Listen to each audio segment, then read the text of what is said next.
But we're talking with Elizabeth Buemiller and Jared Bernstein. Elizabeth, what are the angles that you're looking at closely here? And you can take it to Jared as well. Yeah, I'd like to ask him a question. But first, I just want to say what Jared talked about just recently was the effect on people who are about to retire or just retired. And what's been interesting to me is the comments from the Trump administration about that. You know, Scott Bessent on Sunday said on Meet the Press that look, he said very cavalierly that the people who want to retire right now are not looking at the day-to-day fluctuations in their savings accounts, which did not address 401ks. So you begin to wonder how much some of these billionaires in the Trump administration are aware of the effect on ordinary Americans.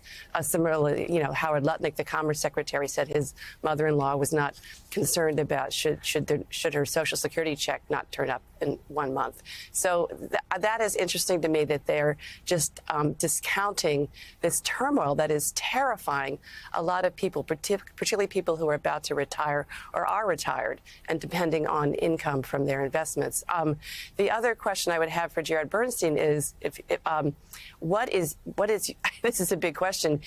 What is your guess or estimation of what the Fed will do on May 7th? Jerome Powell was pretty clear most recently that he was going to wait and see what happens with inflation, and he was not going to respond certainly to Trump's demand that same day that you have to lower interest rates now.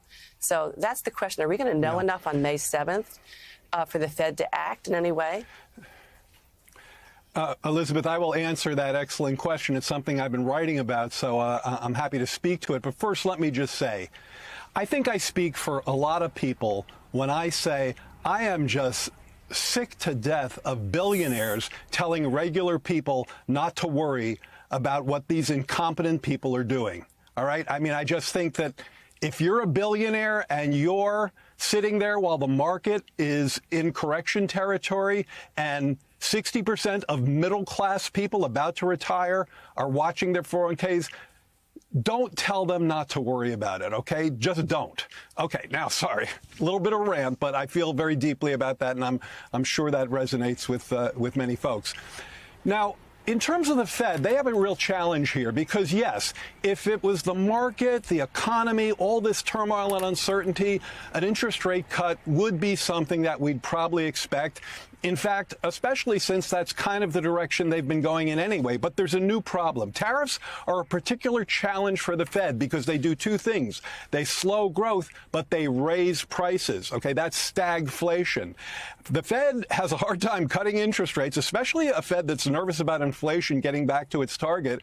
The Fed has a hard time rationalizing, justifying an interest rate cut when it's into a price rising kind of environment. So when I hear Jay Powell talk, I hear him say he's precisely concerned about that dichotomy, that trade-off. So I think he might hold as opposed to lower.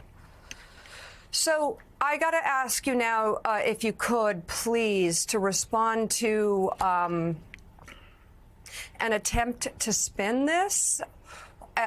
I'm trying to be kind, but I am talking about the media that is very supportive of Donald Trump. And I'm just going to quote some of these extremely powerful hosts. One is a retired judge, and the other is a primary host. I don't care about my 401k right now. Don't look right now. Just don't look. And also, one saying this is when you lose your 401k, this is your time, just like during wartime. People gave of themselves to the country. This is your opportunity to give of yourself to the country. Jared Bernstein, go. I am very sympathetic to a message that says we as Americans sometimes have to sacrifice for a bigger gain. I think that's 100% correct.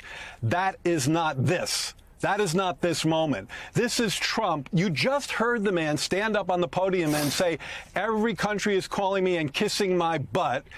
That's the goal here. This is an authoritarian president who understands nothing about international trade, breaking the global economy so that he can get other countries to call him up and grovel. Americans are happy to give up pain if there's gain later. But pain now for pain later, I don't think anyone should be happy about that deal. And frankly, I'm thinking more, I'm hearing more and more people, even the billionaire class who supported him seems to be waking up and wondering if they've bet on the wrong pony here. I'm hearing more and more people, including some folks in the MAGA camp, say this is not what we signed up for. This is not what we voted for.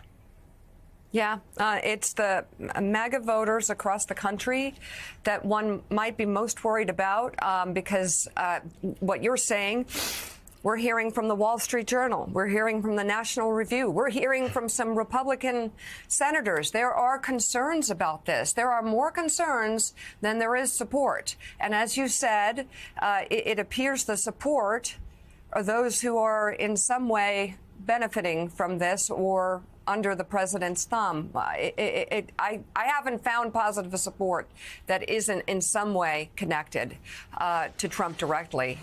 I'll keep looking. Former chair of the Council of Economic Advisors, Jared Bernstein, thank you so much for breaking this down for us. We appreciate it. Thanks for being on this morning.